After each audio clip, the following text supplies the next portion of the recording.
गड इंग्लजच्या चहाप्रेमींसाठी खास कोल्हापूरच्या नामांकित कंपनीचा गोड प्रेमाचा चहा आता उपलब्ध आहे गड इंग्लज एसटी स्टँड समोर। एक वेळ अवश्य भेट द्या।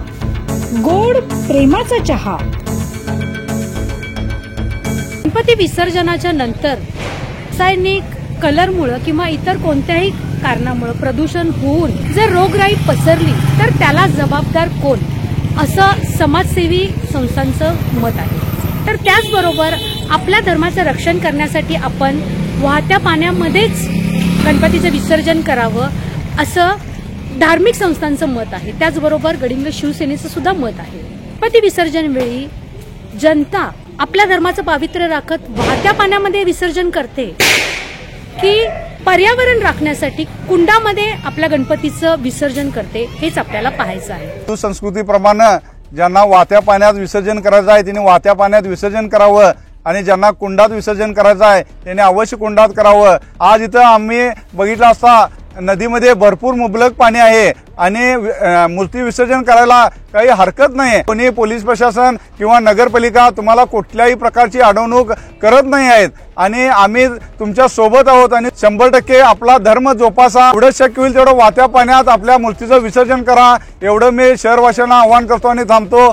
जय हिंद, जय महाराष्ट्र। प्रत्येक सण आपल्या महाराष्ट्रामध्ये असेल किंवा देशामध्ये असेल साजरा करत असताना मनुष्यानं आपल्या सदसद विवेक बुद्धीला जागं ठेवून संस्कृतीचंही रक्षण व्हावं आणि पर्यावरणाचंही रक्षण व्हावं यासाठीचे काही आताच आपण बांधलेलो असतो, काही संघटना त्यामध्ये पुढे आलेल्या असतात। याचा अर्थ असा नाही की कुठल्याही धर्माला तो विरोध करावा आणि कुठल्या धर्माला वर आणावं, अशा पद्धतीचं कुठलं संघटनेचं काम नसतं।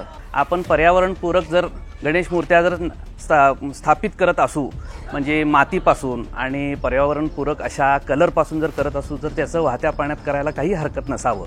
पण सध्याच्या या मूर्त्या ह्या शाडूपासून आणि प्लास्टर ऑफ पॅरिसपासून ज्या होतात त्याच्यापासून नक्कीच प्रदूषण होत असतं। अशा प्राणघातक रंगामुळं पर्यावरणपूरक जे आम्ही म्हणतोय सारखं त्या नदीमध्ये वाहत्या पाण्यामध्ये ज्यावेळेला आपण अशा मूर्त्या विसर्जित करतो त्यानंतरच्या काळामध्ये ज्या काही रोगराई पसरतात ते खूप समाजाला, सगळ्या माणसांना, प्राण्यांना, पक्ष्यांना त्याचाही धोका उद्भवतो। हे मला इथं अधोरेखित करायचं आहे। महाराष्ट्रामध्ये पाऊस नाही आहे याचंही आपल्याला दखल घेतलं पाहिजे। आत्ताच्या ह्या गणेशाला माझी विनंती, माझी प्रार्थना राहील की महाराष्ट्रामध्ये चांगल्या प्रमाणात पाऊस हो, शेतकरी बळीराजा सुखी हो, सर्वसामान्य जनता सुखी हो, ह्या पाठीमागं माझी एक तीव्र भावना आहे। सर्वत्रच पर्यावरण जागृतीचं काम चालू आहे। मी आपला सर्वांना विनंती करेन, फक्त उत्सवातच नव्हे तर इतर वेळा देखील नदी, नाले, विहिरी, तलाव यांच्या पाण्याचं संरक्षण आणि प्रदूषण टाळणं हे आपलं सगळ्यांचं कर्तव्य आहे। आणि या सगळ्यांच्या जागृतीमुळेच गडिंग्लज नगरपालिकेला महाराष्ट्रामध्ये मानाचं, सन्मानाचं अनेक पुरस्कार मिळालेले आहेत। या सर्वांमध्ये तमाम गडिंग्लजकरांचा खूप मोठा सिंहाचा वाटा आहे आणि म्हणून आपण सर्वजण गडिंग्लज स्वच्छ सुंदर राखू शकलो।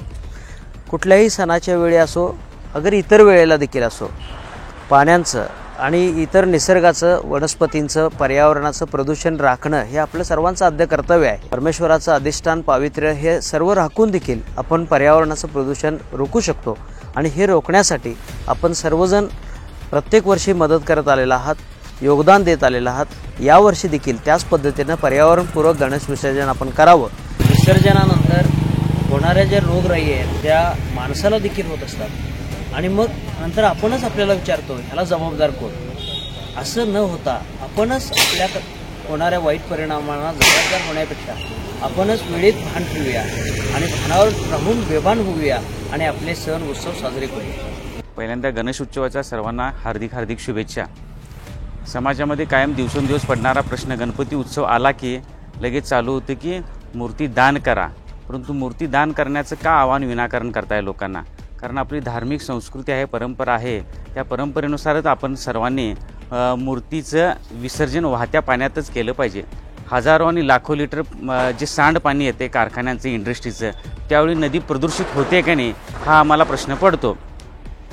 त्याचबरोबर मूर्ती विसर्जन केल्यानंतर आपल्या गणेशाच्या माध्यमातून, गणपतीच्या माध्यमातून जी शक्ती आणि ऊर्जा येते ती त्या पाण्याच्या माध्यमातून लोकांच्यापर्यंत त्याचा एक पॉझिटिव्ह आणि सकारात्मक दृष्टिकोन हा जाईत असतो लोकांना सुद्धा.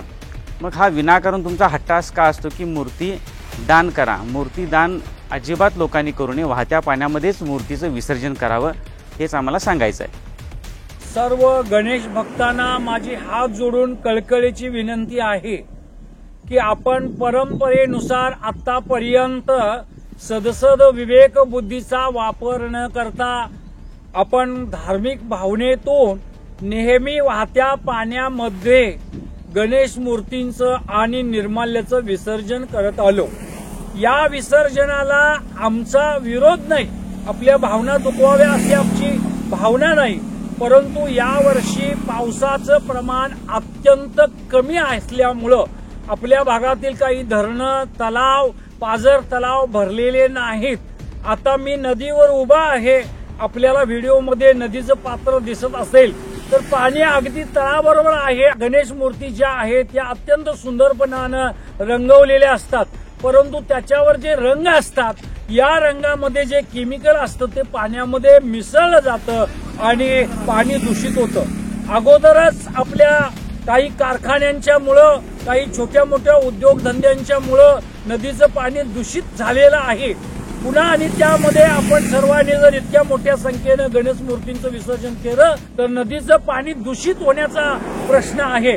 आणि इथून पुढं आज सप्टेंबरची 23 तारीख आहे, इथून पुढं मोठ्या पावसाची कुठलीही अपेक्षा नाही. मोठा पाऊस होईल याची काही आशा बाळगण्याचं कारण नाही. तेव्हा आपण सर्वांना माझी अगदी कळकळीची विनंती आहे, हात जोडून विनंती आहे की आपण सर्वांनी वाहत्या पाण्यामध्ये गणेश विसर्जन न करता कृत्रिम जलकुंड तयार केलेले आहेत. या जलकुंडांच्या मध्ये आपलं निर्माल्य आणि गणेश मूर्तीचं विसर्जन करून पर्यावरणाचे रक्षक बनावे, पर्यावरण वाचवावं, नदीचं पाणी शुद्ध आहे तसं राहावं की जे लोक पितात त्यांना शुद्ध पाणी पिण्याचं मिळावं, ही आपल्या चरणी हात जोडून विनंती आहे. गडहिंग्लजमधील सर्व गणेश भक्तांना आवाहन करण्यात आलेलं आहे. गणेश मूर्तीचं विसर्जन जास्तीत प्रमाणात कृत्रिम जे कुंड तयार करण्यात आलेले त्यामध्ये करण्याबाबत आवाहन करण्यात आलेले आहे. गणेश मूर्तीचं विसर्जन करायचं आहे, त्यांच्यासाठी देखील आम्ही लाईफगार्ड, रेस्क्यू टीम, नगरपालिका फायर ब्रिगेड आणि आपत्कालीन सेवा इथे उपलब्ध करून दिलेली आहे. सर्व प्रकारच्या पोलीस अधिकारी, पोलीस अंमलदार आम्ही मोठ्या प्रमाणात इथे तैनात केलेला आहे. कुठलीही दुर्घटना घडू नये आणि गणेश भक्तांना व्यवस्थित सुखरूपपणे गणेश विसर्जन करता यावं. शक्यतो फटाक्याचा वापर कमी प्रमाणात करण्याबाबत आम्ही आवाहन केलेलं आहे. आजचा दिवस हा फक्त 10 वाजेपर्यंतच स्पीकर ची परवानगी आहे, त्यापूर्वीच सर्वांनी गणेश विसर्जन करून घेण्याबाबत आम्ही सगळ्यांना आवाहन केलेलं आहे. आवाजाची मर्यादा खूप कमी ठेवण्याबाबत आणि कोणाला त्रास होणार नाही याची दक्षता घेण्याबाबत सूचना केलेल्या आहेत. आणि तरी देखील कोणी जर त्याचा भंग केला तर त्यांच्यावर कायदेशीर कारवाई करण्याची तजवीज आम्ही ठेवलेली आहे.